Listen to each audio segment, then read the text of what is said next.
Biblioteca Argentina para Ciegos. Colección Centenario, 100 años 100 libros. Ciclo de entrevistas, Entre Nosotros. Con el apoyo de la Fundación 11 para América Latina. Hola, hola, amigos de la Biblioteca Argentina para Ciegos. Es un gusto volver a saludarles en una nueva edición de este ciclo de entrevistas entre nosotros, conversando con autores y autoras de la colección 100 años, 100 libros de la Biblioteca Argentina para Ciegos, un proyecto que se desarrolla gracias al apoyo económico de la Fundación 11 para la solidaridad con las personas ciegas de América Latina y que está siendo ejecutado por la BAC durante este año 2025 y que tengo el enorme orgullo de coordinar. Yo soy Adriana Rodríguez y hoy estoy acompañada por una voz emergente de la literatura centroamericana. Es un gusto poder tener representación de los países de Centroamérica, en este caso de Honduras, y él es Dani Díaz. Vamos a compartir con ustedes un pequeño resumen de lo que es la biografía de Dani para que lo puedan conocer un poco más y vamos a estar conversando sobre su libro La Quebrada.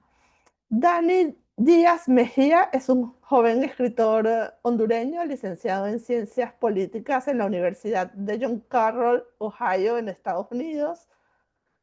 Y él combina su trabajo como consultor con participaciones en residencias artísticas en Hungría, Portugal y España, donde es invitado con frecuencia.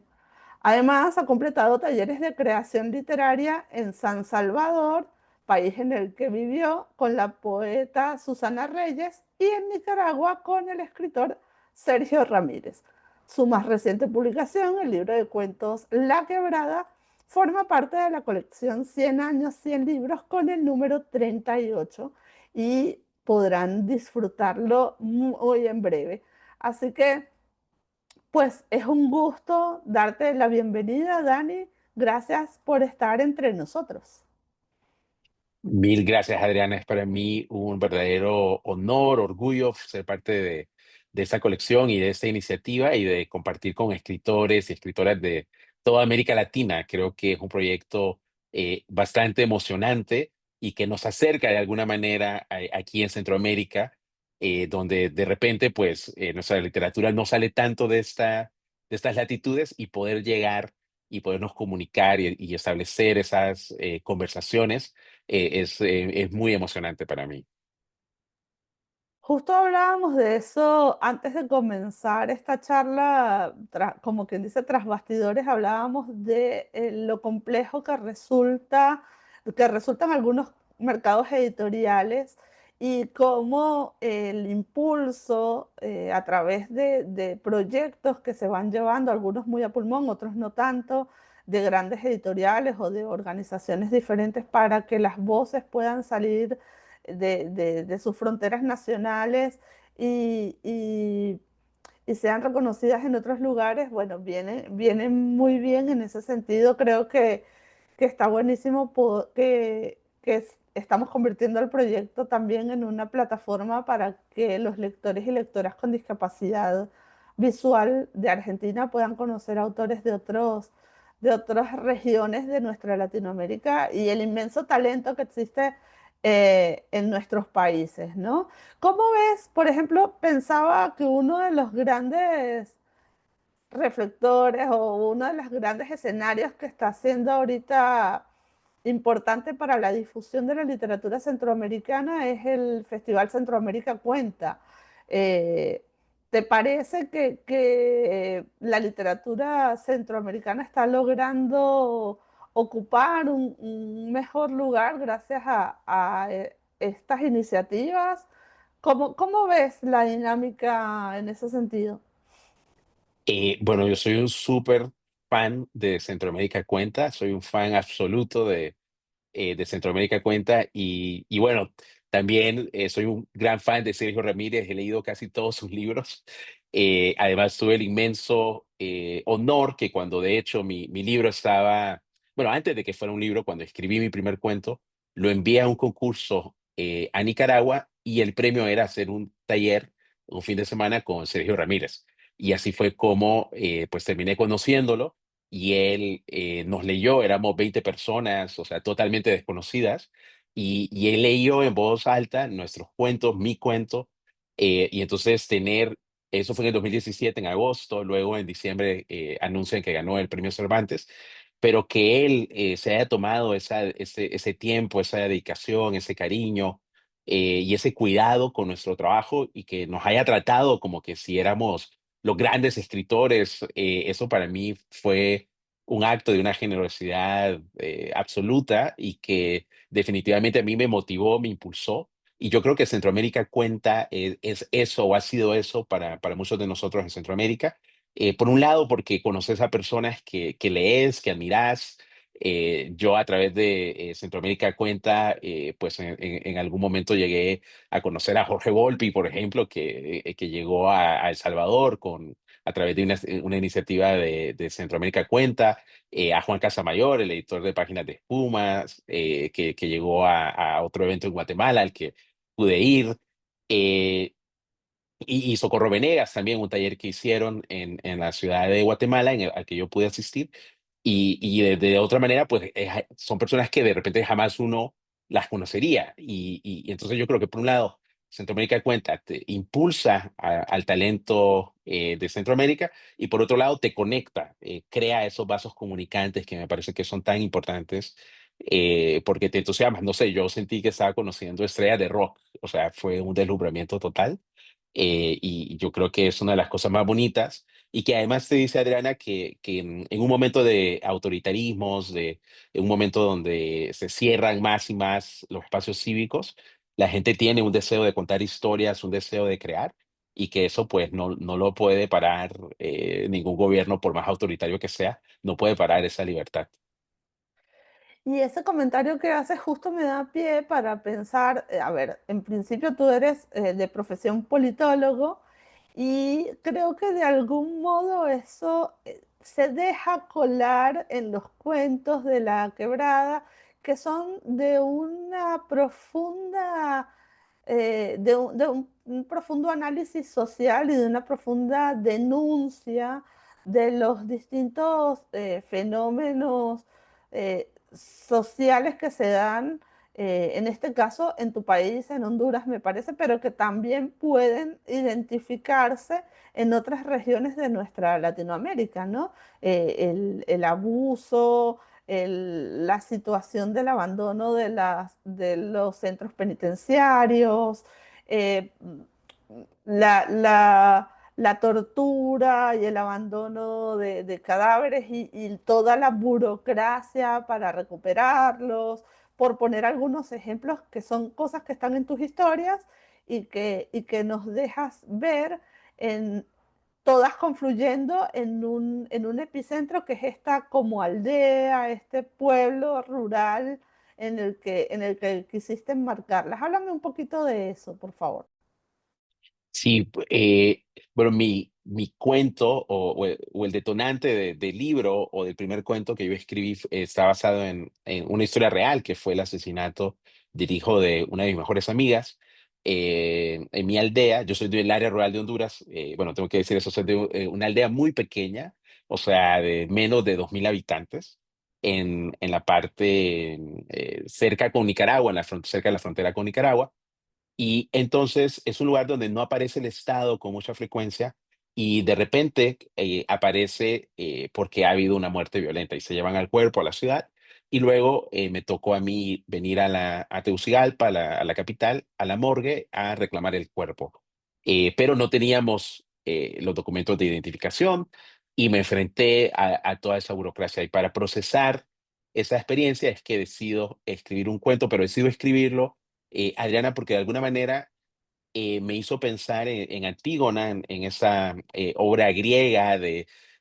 este personaje que tiene que decidir entre enterrar o no enterrar a su hermano y sufrir las consecuencias. Decide enterrar a su hermano y sufre una terrible consecuencia, pero para ella el honrar a sus muertos era algo súper importante. Y yo sentía que de alguna manera lo que mi amiga Juana quería hacer con su hijo, el honrar a su muerto, era algo que me conectaba o que nos conectaba a algo profundamente humano de hace más de 2500 años, donde ya se plantea este problema. Entonces, yo quería rescatar un poco esas interrogantes humanas que están presentes en la zona rural y a veces no hay tanta literatura de la zona rural que se esté publicando. Y a mí bueno, porque soy del área rural, quizás por eso y por el apego a esta aldea de la vida real, pues yo quería explorar todo ese mundo y me pareció interesante unir diferentes historias a través de un universo ficticio. La Quebrada es un libro interesante, digamos, tiene 12 textos que si bien son autoconclusivos, igual entre ellos van conformando una historia mayor que se desarrolla en este ámbito rural que has descrito, que identificas con tu propia población de procedencia y en el que, digamos, los personajes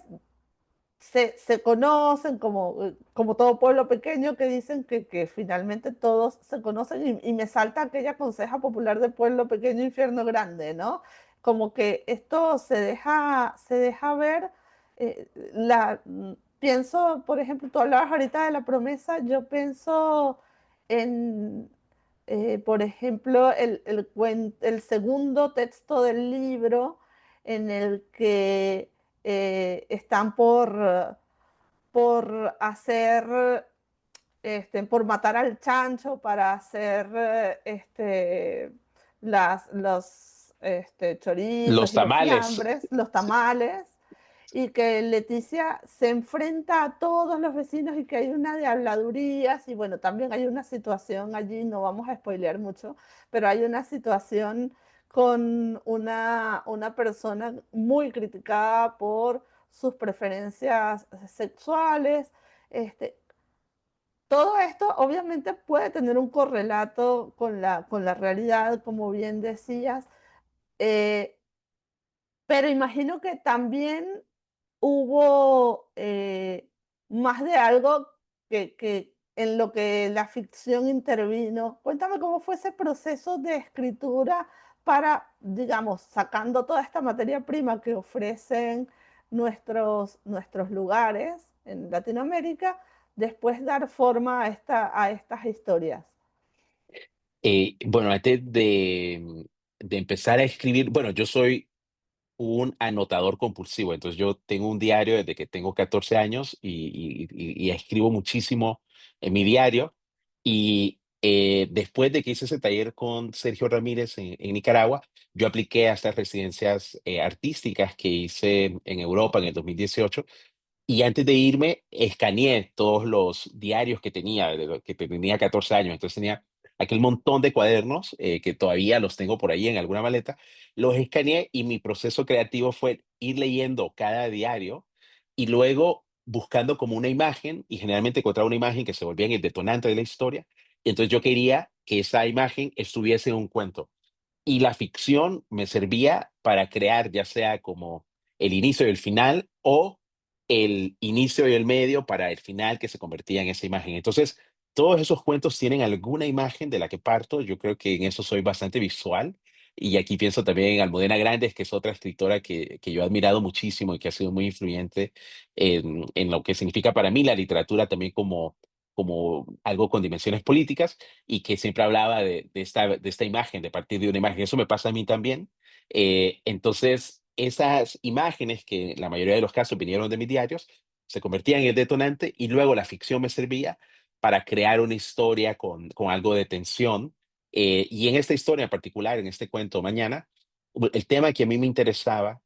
era el tema de los secretos a voces. Es decir, hay especialmente en comunidades muy pequeñas, y creo que en las familias también se da mucho eso. Hay cosas que todos saben y todo está bien mientras no se mencione. Aunque todos lo sepamos, o sea, puede ser el padre alcohólico, el tío que estuvo en la cárcel, puede ser cualquier cosa. Y todos lo saben y digamos que todos nos movemos evitando hablar de esto. Pero una vez que por X o Y motivo se menciona o la persona no quiere que se excluya de su identidad, de esta parte que es como un secreto a voces, entonces impacta la dinámica. Y esa relación entre lo privado, que parece ser secreto, pero que en verdad no es secreto como tal,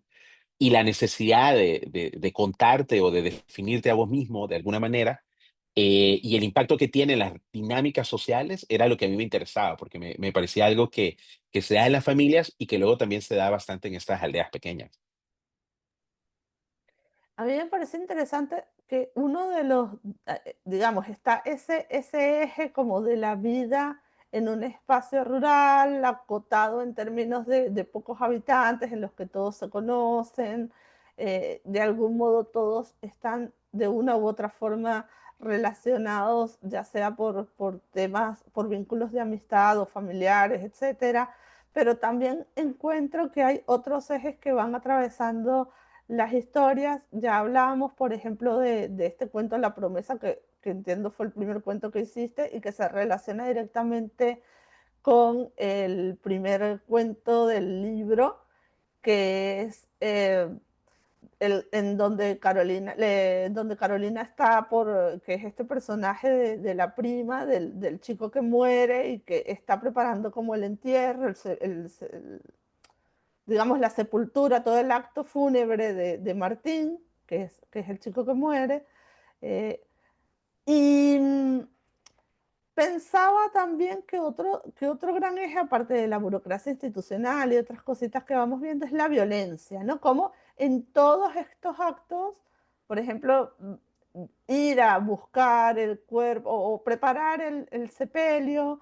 igual hay ciertos rasgos violentos, por ejemplo, en esa muerte que fue inesperada, que fue violenta, en el hecho de ir a recuperar el cadáver a la capital, pero luego tienes otros hechos violentos en otras historias como eh, un asalto en un taxi, en el Salto, o tienes, por ejemplo, este motín en la cárcel, preparado por gente, o sea, ya anteriormente preparado y en el que involucran a una tercera persona que termina de algún modo padeciendo cosas allí, o por ejemplo, pienso en La Mancha y en este vigilante al que terminan ayudando porque le disparan, y no vamos a dar más datos porque, insisto, la idea es no spoilear mucho, pero me llama la atención cómo la violencia va apareciendo en distintas instancias, incluso la violencia, por ejemplo, que está en el enjambre, que es una violencia más de abandono, por llamarlo de alguna manera. Eso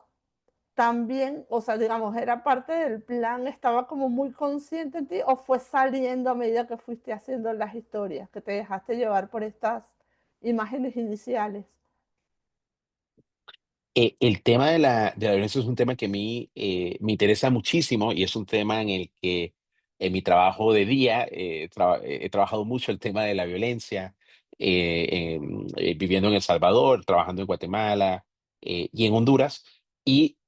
somos una región, especialmente el norte de Centroamérica, una región atravesada por la violencia,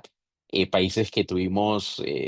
bueno, en el caso de Guatemala y El Salvador, guerras civiles, en el caso de Honduras, un largo poder militar, represión militar en los 80, y cuando llegan los años 90, a mediados de los 90, se cree que Honduras va a llegar a, bueno, Centroamérica, va a haber una transformación de esta violencia, que vamos a hacer sociedades un poco más justas, un poco más pacíficas, pero nos pasa lo de ese poema de Joan Margarit que dice que la guerra ha terminado, pero la paz no llega. Y yo creo que eso no, nos pasa mucho acá, y hay como una desilusión un poco que también que se manifiesta un poco con los gobiernos que han sucedido estos conflictos armados y que no han podido o no han sabido responder a estos grandes retos estructurales. Entonces, por un lado, me interesa como un tema macro el tema de la violencia, pero por otro lado también me interesa eh, cómo la violencia transforma las relaciones, cómo esa violencia de alguna manera enrarece las relaciones, las posibilidades de las relaciones que pueden surgir, pero luego cómo la gente resiste a esa violencia, se resiste a ser definida por esa violencia. Entonces convivís con la violencia,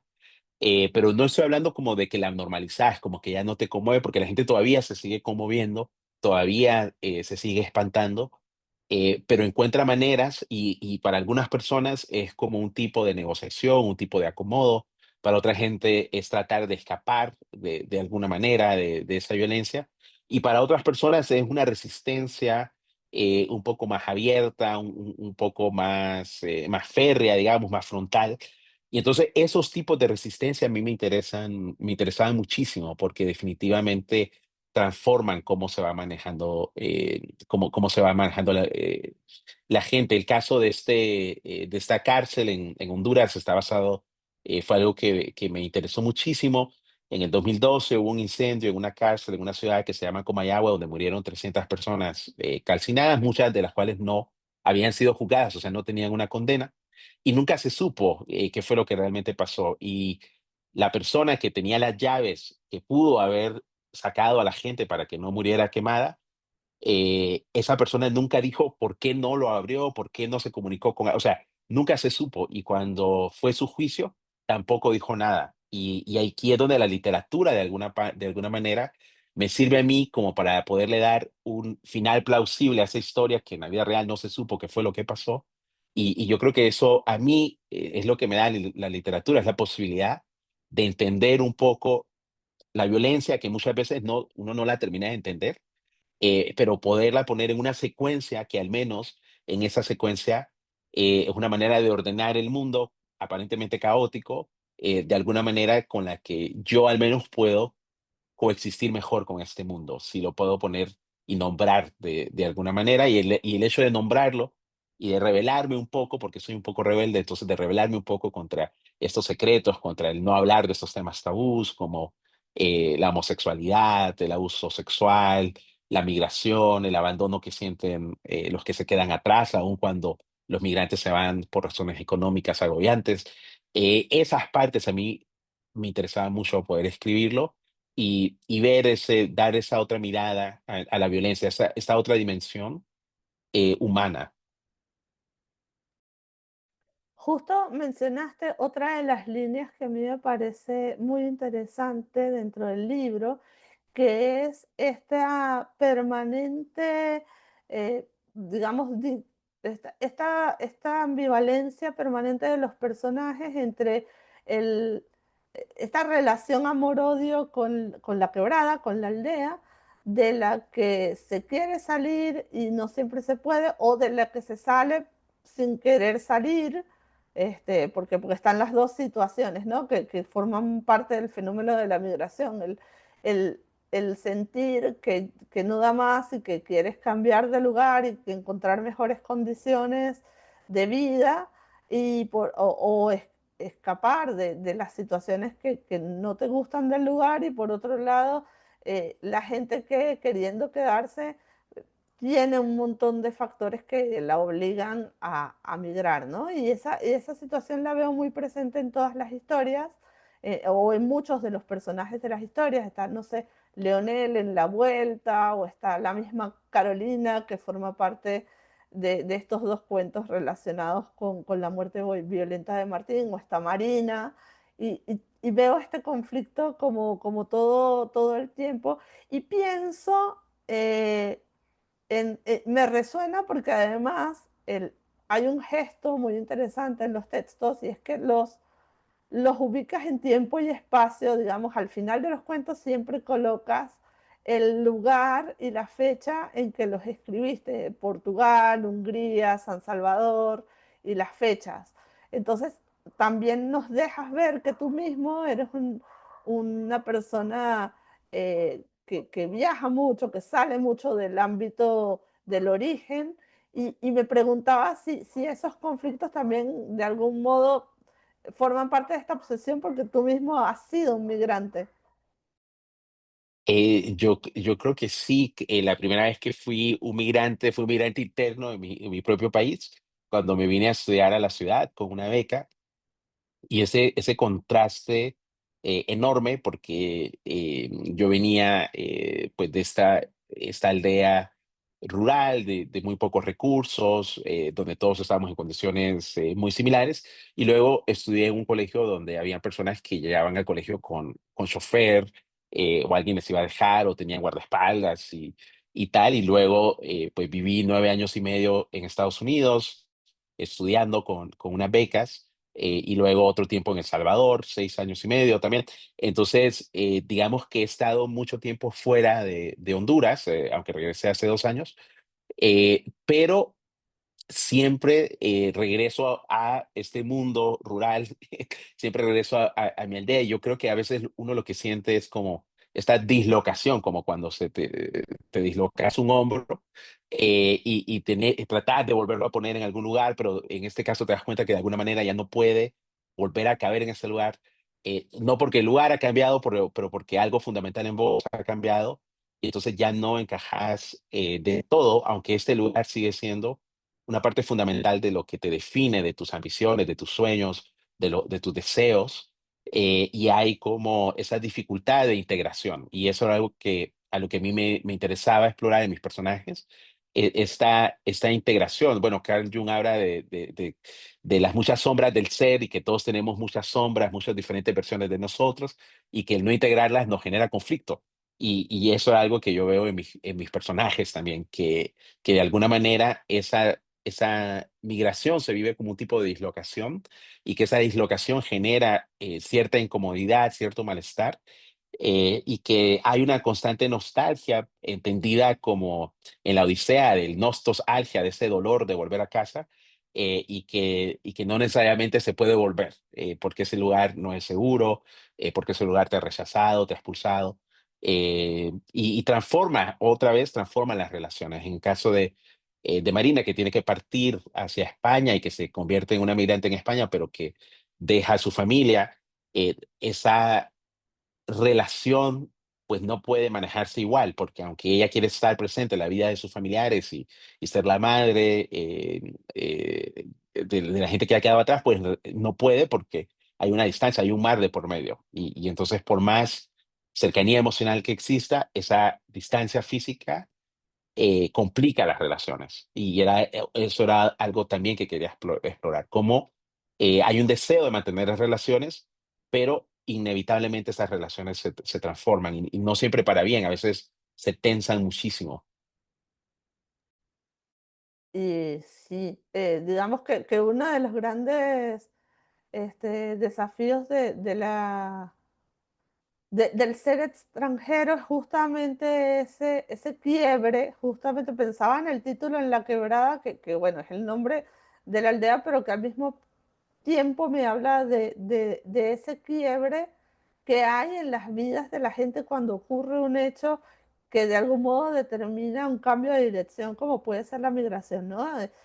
Digamos que ese quiebre entre pertenecer a un lugar pero formar parte físicamente de otro, y que las dinámicas siguen y siguen sin ti, y te tienes que insertar en dinámicas establecidas desde antes que tú llegaras, y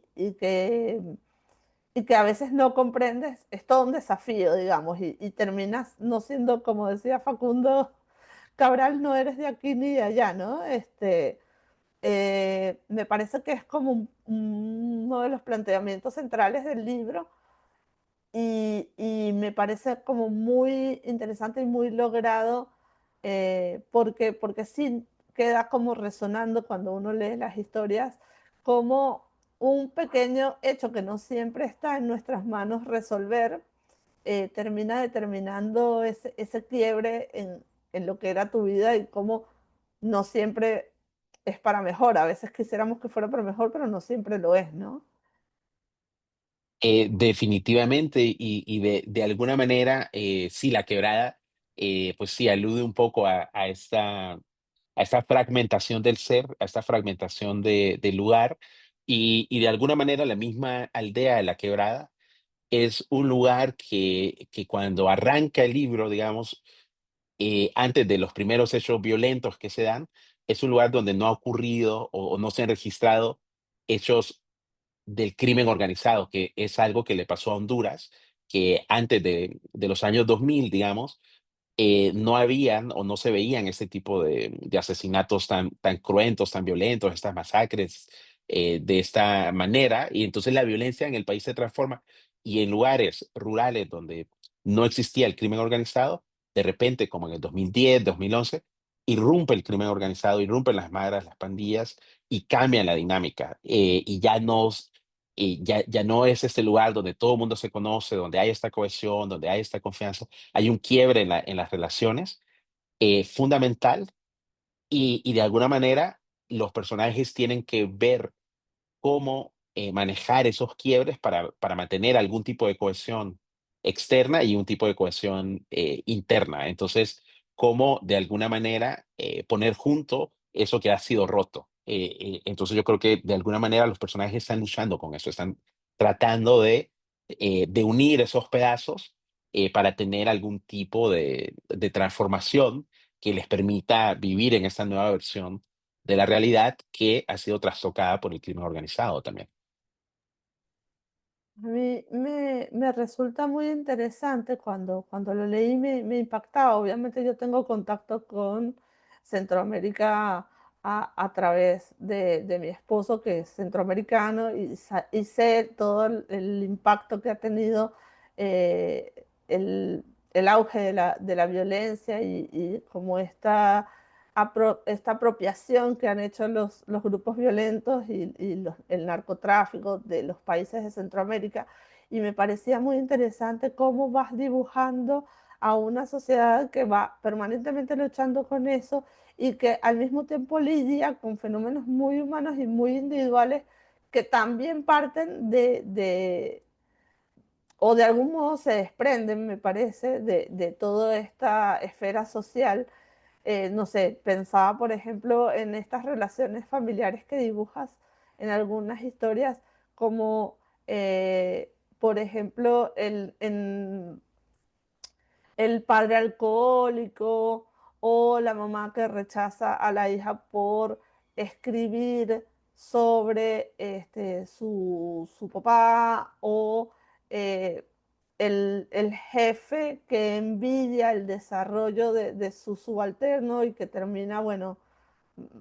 cometiendo actos bien complicados con relación a él. Eh, estas situaciones más del orden, si se quiere, de lo doméstico, pero que terminan de algún modo también como una serpiente que se muerde la cola, ¿no? Lo social impacta en lo doméstico y lo doméstico también termina magnificando lo social. Esa vuelta de tuerca que le das a las historias denota una búsqueda que vas a continuar en otros proyectos literarios, tienes la intención de seguirla desarrollando. Cuéntame un poquito cómo va eso. Sí, definitivamente el impacto, bueno, algo que yo quería rescatar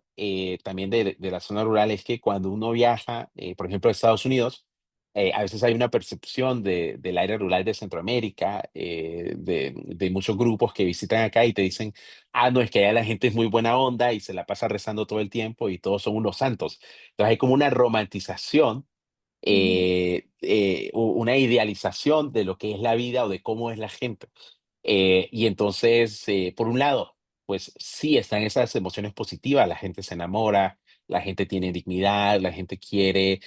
tener un sentido de propósito, ejercer su agencia, pero también la gente tiene todo lo otro que también es humano, la envidia, los celos, el desamor, el rechazo, Ujú.